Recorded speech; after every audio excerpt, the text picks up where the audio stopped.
Wow, thank you very much, Steve. I appreciate those comments.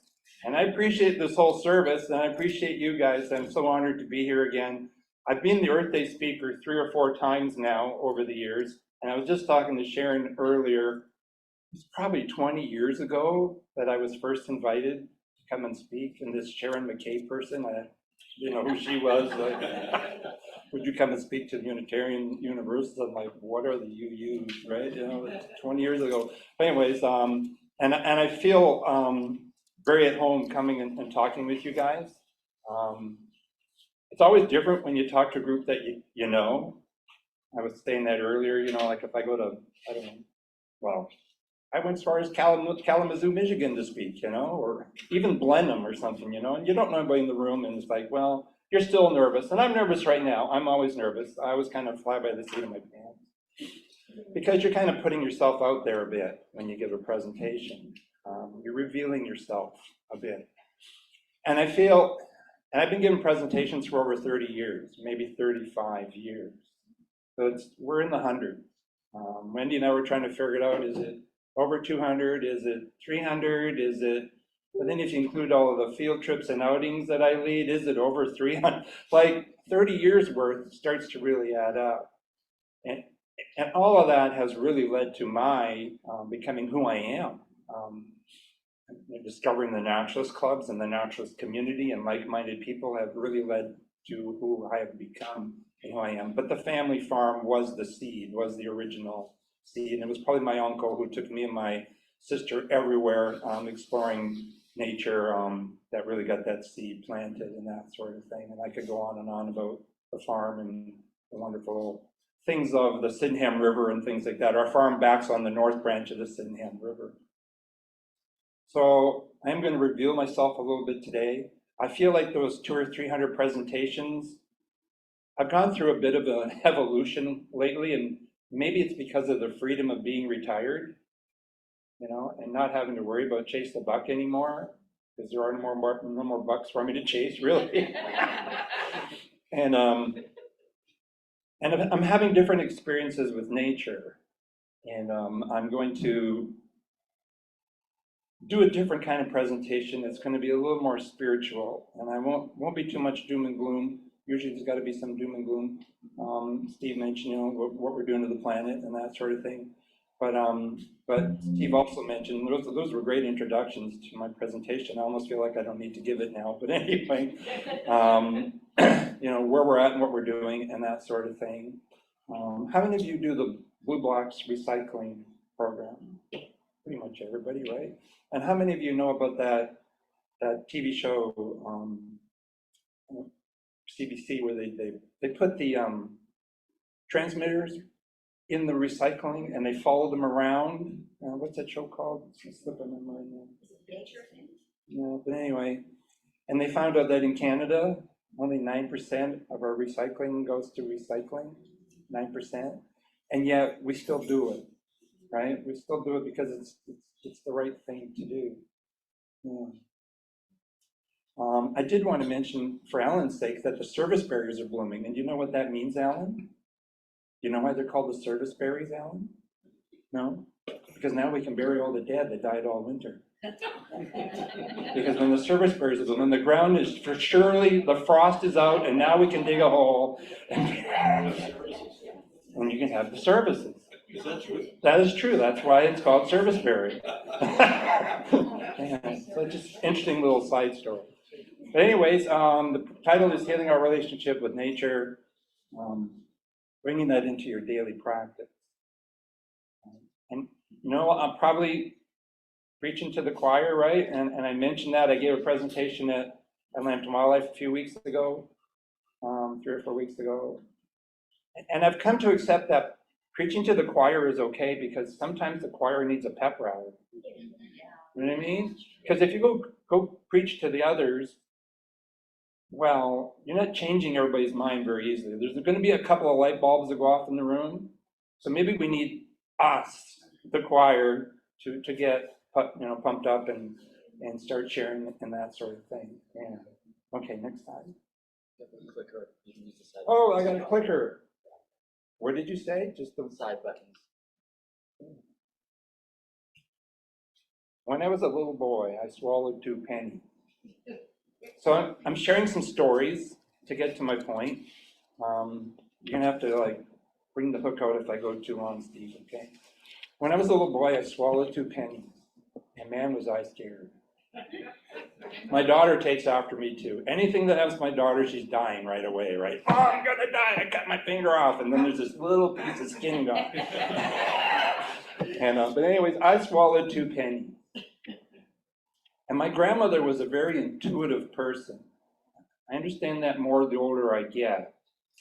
And my grandmother, and I was so scared and upset. I was like 4 years old. This is like 1959 or something, 58, 59, something like that. And I was scared to death. But my grandmother already knew a bit about Larry. Okay? And she said to my uncle, who was 15 years older than me, so he's just a teenager too, actually, take Larry out and go find some bird nests. And so Uncle Bob took me out, and we went looking for bird nests. And we found robin nests and dove nests. I still remember that day. And I'm telling you, I was like 4 years old. And I remember going into the orchard, him putting me up into apple trees, going to the hedgerows, going to the barn, him holding me up high to look into the barn swallow nest. I wasn't worried about those pennies anymore, right? So it's like, she knew that I was born with this thing where nature would be my therapy, would fix me. I don't know that if my sister swallowed 2 pennies, if she'd have done that, actually. But we are all actually kind of born with that natural, innate connection with nature. Okay, and we're going to talk about that a bit more. So that's a story about how nature does it. And another short story, I'll try and do this fast, is about Robert Bateman. Everybody knows Robert Bateman, the famous artist. Did you know he was a high school teacher in Hamilton, Mississauga area? And he would take students up to Algonquin Park as a field trip, camping, 3 days, 2 nights. And have you ever been in a busload of teenagers, high school kids? I talk about chaos and fighting and arguing and laughing and being too noisy, and you get to the campground and the bullies are pushing the wimpy guys around and the hot girls are like, and the bad, and it's just a world of, our culture just packed into a bus, right? And so we dragged them up to Algonquin Park, go camping with them. And after 3 days in nature, they came out changed people. All of a sudden there were no more bullies. All of a sudden everybody was helping each other out because they were in an element that none of them were really familiar with. And they had to figure it out together. And the whole purpose of that story from Robert Bateman was, and that was the title of his article, Nature Does It. Okay, so that's another story. And what do we do to nature? What is our, handling of nature in our culture? So I like to use Aldo Leopold quite a bit as quotes. We abuse nature and the land because we see it, regarded nature as a commodity belonging to us. When we see nature as a community to which we belong, we may begin to use it with respect and love. So I think about that all the time. We've separated ourselves from nature, right? Our culture. And this is going to be a bit about our culture and about, I've discovered I'm an outlaw, okay? I'm not really civilized. I prefer, I didn't care about school. I'm uncivilized, but I'm the best behaved uncivilized outlaw you've ever met, okay? But I don't fit normal cultural parameters in my life. I really don't. I really like this quote. It's from an indigenous professor at University of New Mexico. I'm going to read this to you too, okay? We are not separate from the world, nor better than any other life forms that, like us, have been expressed from the earth. The attributes and tendencies we possess are possessed by others and are only expressions of characteristics that are common to all other life forms. They are not unique to us. Check out these 2 caterpillars. They are really special little creatures. Maybe a day after that picture was taken, and I followed these two guys for, I don't know, 10 days or so. They were always together.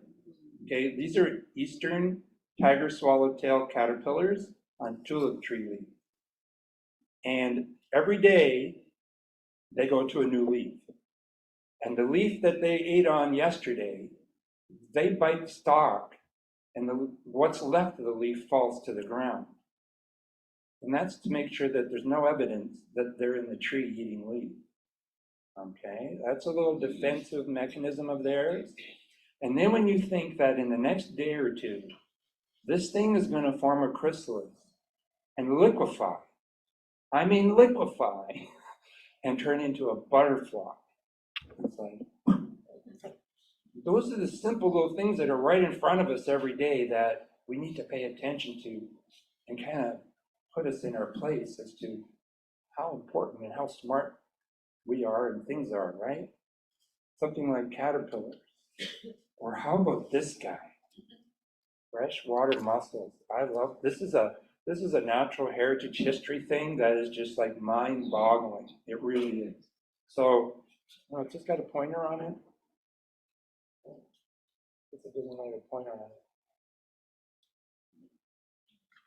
This is the edge of a clam, and that appendage, that is an appendage from the clam. It's a living lure, okay?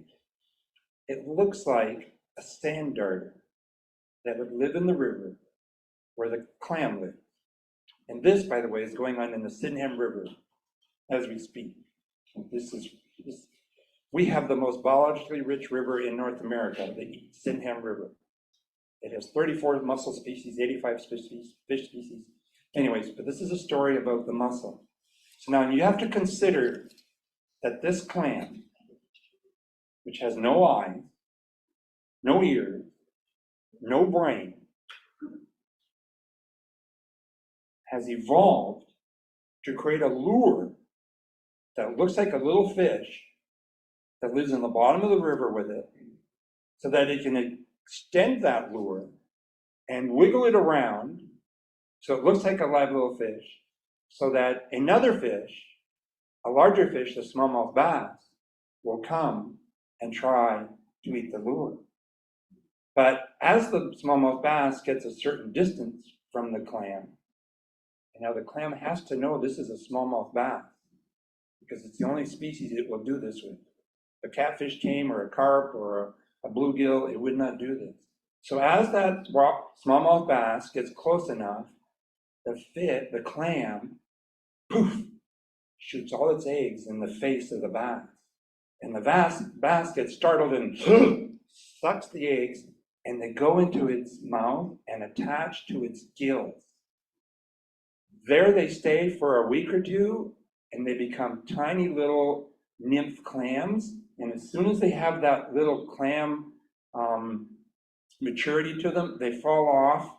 And wherever that bass deposits them, that's where they're going to live for most of their life, within a meter or so of that spot. So now you have this clam, this creature, with no eyes or brain, doesn't know what a sand darter looks like, doesn't know what a smallmouth bass looks like, completing its life cycle in this routine. Is that not like mind-boggling? Right? That is just amazing stuff. Really, really amazing stuff. And it really does look like sand darter, the tail, the eye on the one end, right? Here's another natural history kind of story. It's about a bird out west. Maybe some of you have seen this bird. Have you seen this bird? It's called a Clark's Nutcracker. Oh, late 70s, I saw my first one in Jasper National Park. And the Clark's Nutcracker has a relationship with western white pine. And that's another kind of neat natural history kind of thing that has evolved. So the western white pine has a big pine cone, but the cone don't open up to release the seeds, okay? And this is a strategy the white pine has co-evolved to do with the Clark's Nutcracker, okay? So The seeds don't fall out of the white pine cone. So the Clark's Nutcracker goes to the pine cones, pries them open with that big sharp bill, and pulls out the seed.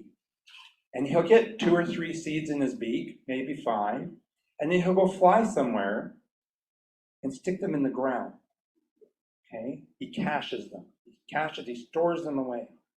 He will do this in one season of pine cones 10,000 times in 100 square kilometer space. So 10-mile space. 10 miles by 10 miles, 100 square miles. One Clark's Nutcracker will deposit 10,000 caches of white pine seed. And he has the ability to remember 2 years worth. So now he knows where there are 20,000 approximately caches of white pine seed. And you say, well, how is he going to find those? Because he is a mathematician that would make Einstein blush. Because when he puts those seeds in the ground, he triangulates instantly off of a rock or a tree or some feature and himself, and he remembers that. And he has to remember that to within a couple of centimeters. Because if he's off 5 or 10 centimeters and he's poking in the ground and he doesn't find the seeds, then he's moving on, because he could be poking in the ground forever after he doesn't find them, right? He remembers within millimeters where 20,000 caches are put in 100 square miles. How's that for intelligence? Mathematical intelligence, right? I think that's a really cool story. Here's another story. This is the story of planet Earth. And what we're going to do now is we're going to squeeze the 4+ billion years. And you got to remember, I'm sharing with you what I believe about things. But you got to squeeze the 4+ billion years of planet Earth's history into one calendar year. Okay? So January 1st to December 31st. This is the whole history of planet Earth. And in that whole history, flowering plants showed up 1st of December. Okay? So I can't get into much about what happened when. Alan would know a lot about microbiology and when single-cell organisms first appeared on the planet, probably 3 billion years ago, and then eventually evolved into multi-cell, creatures, and which eventually evolved into larger things, and then the plants and animals. But it took until December to get flowering plants, about 350 million years ago, December. Okay. Oh, and that's wild bergamot. You should all have wild bergamot. Okay, you're going to help all kinds of bees if you have wild bergamot, and not one, like 5 or 15. Okay. Homo sapiens sapiens. Check that out. Arrived on December 31st at 11:47 p.m. 13 minutes ago. That's when we showed up. 13 minutes ago. Now we're talking about the whole history of Homo sapiens sapiens. You know what Homo sapiens sapiens means? Anybody know what that? Smart. Wise, eh? Yeah. Wise humans. Actually, it means wise humans.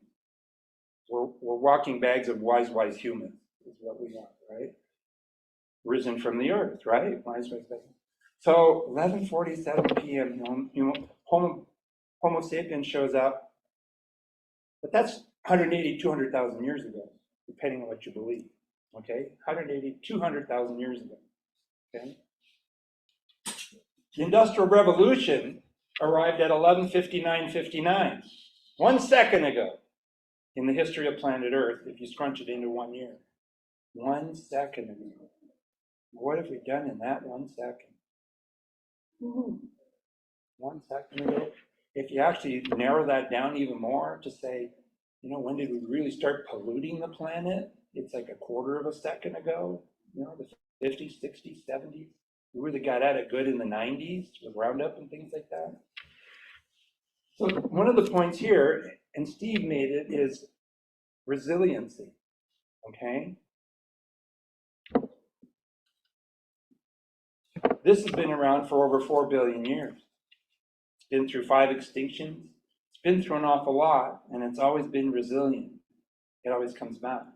And we've only impacted it in any serious way for 1 second out of that whole history. if you can put it in that 1 year perspective. And I think she can handle this. And I think we're going to get past this. And I believe that she is waiting for us to get past this. We're a school bus full of teenagers, is what we are, out of control, okay? Yeah. I mean, we could talk about this for a long, long time. I only have about 20 minutes, right? So how would humanity better its relationship with nature? How would we do that? This is kind of a general humanity thing. I'm going to focus on you and me a little bit later here. And I haven't having trouble reading those because of the angle I'm at, but nature, earth, worldview, earth-based, nature-based worldview, indigenous. Steve brought that up too, indigenous worldview. Now, when you think of Homo sapiens sapiens being here for 200,000 years, and in the last 1 second we've screwed it up, there was 200,000 years of Homo sapiens and not screwing it up, right?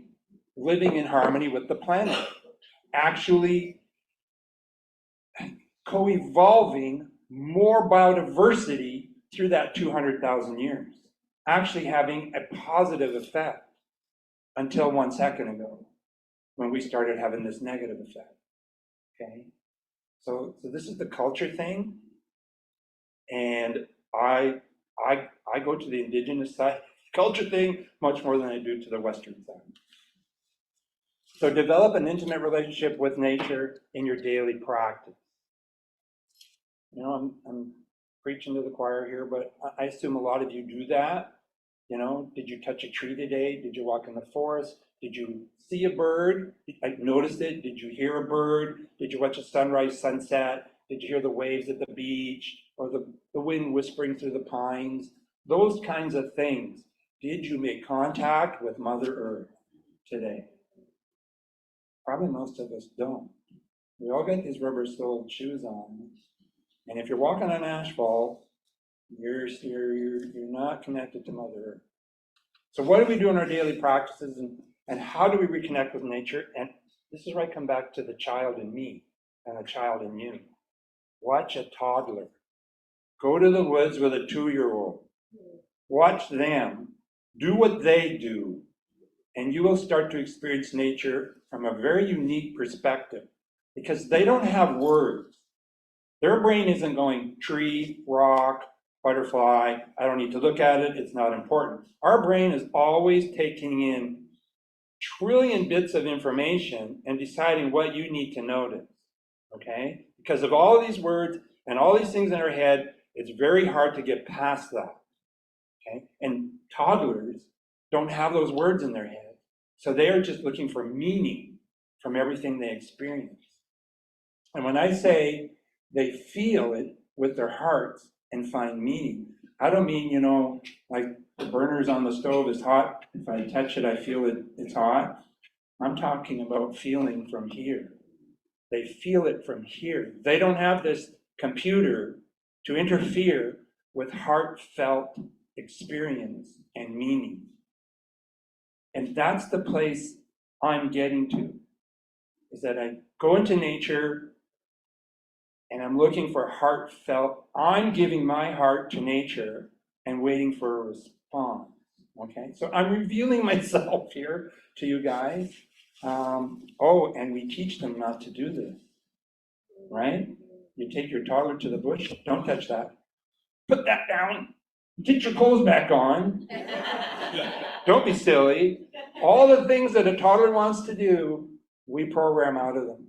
We send them to school, and that is continued. We send them to work. It's a whole process of establishing this culture to make sure you are a good corporate consumer, materialistic citizen. And that's why I say I'm not a citizen. I'm an outlaw. You know, I'm a bit of a rebel. Okay? So take a toddler to the woods. I'm running out of time, I know. Personally connecting to nature, to commune, to be one with nature. This is what I'm trying to convey with you right now. This is something that comes from the heart, not the brain, okay? And first, you must have intention. Okay? You need to go out there with intention. I want to connect with nature. I want to commune. I want to have an experience. And if you practice this, you will have an experience. And the way, and you know what, meditation, I've always struggled with meditation because I can never stop the chatter in my head, right? You listen to your breathing, you know, going in your lungs, make that, you know, that earth frequency sound, and right away it's like, oh, shoot, what's that noise in the car? Oh, Becky's not feeling good. Oh, you know, all this chatter keeps coming at you. And I discovered recently, in the last couple of years, the way to deal with that is to focus on something. Put your focus on something in nature, okay? That's how you get rid of the chatter. You fill your brain with something good, is the way I feel that it works, right? First, you kind of use all your senses. I think that's Photoshop. I thought that was a cool picture, though. A wolf with a bear. They've seen or heard something or smelt something, right? They're using their senses. And by using your heart and offering that heartfelt attention to something for a period of time, this takes a while. And in some ways it takes practice. And for some people, if you were the baby boy that needed to see baby birds to get better or were swallowing 2 pennies, it's going to come maybe a little easier to you than if you're not that kind of person. Who knows who Doug Tallamy is? Doug Tallamy is a famous writer, University professor, Delaware, written a lot of books about nature, bringing nature home, nature's best hope, things like that. And he was asked once, why do you think you're so interested and connected to nature? And his answer was, well, I'm pretty sure I was just born that way. But we were all born that way, and we lose it, okay? So there might be different levels. Why as a little boy was my hearing gate wide open to bird song? You know, I was always stopping in my tracks with bird song as a little kid. You know, my sister didn't do that. You know, my mother and father weren't doing that. So there's, I had that gate was open for me. And this experience is about opening these gates, getting past your programming to become a toddler again and experience nature one-on-one. Okay? You can do it with bloodroot. I know a guy that spent 3 hours staring at bloodroot, and he came out with an amazing message, And I've done this with plants and things too, and especially important with plants. 99.7% of all the biomass on planet Earth, 99.7% is plant. Animals are 0.03%.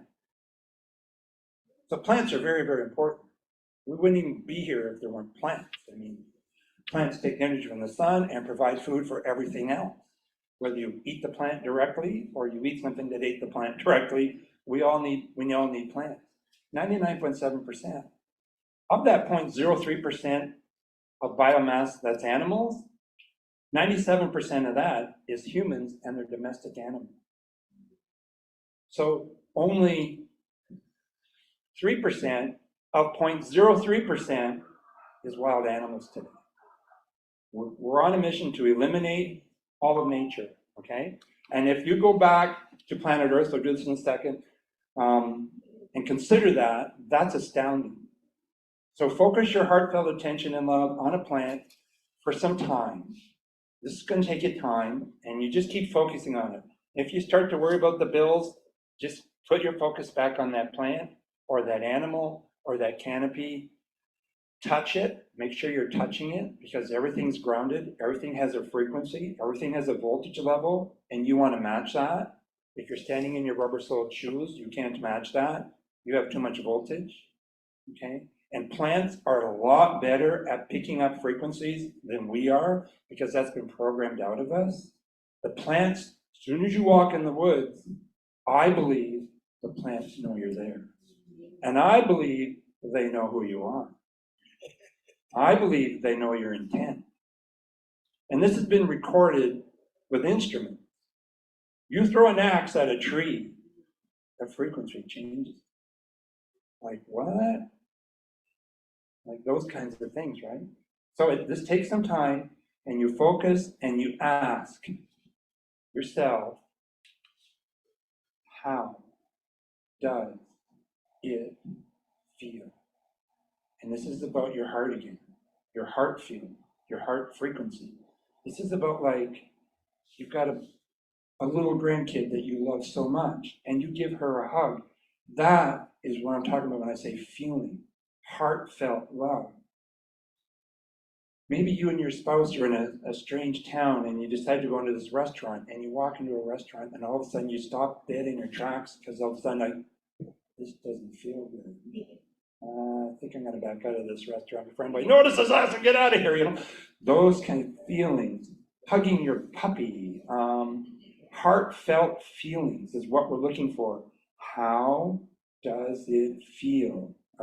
That's the little 4 words that are very important when you're trying to connect with a plant or a forest or an animal. How does it feel to me? If you do that, that plant and that animal knows you're doing that because they're much better at picking up frequencies than we are. It's not programmed out of them, okay? And with a little work, I promise you, you will find a little magic in every day. I promise you. Like, you may be brought to tears. I'm supposed like this is something that you have to do for yourself. And the way Steve started this service and what everybody believes here, we're all on the same page. But there's pages to be turned and there's things to experience, and we need to get out there and find meaning in every day. Okay. Thanks for the honor of speaking.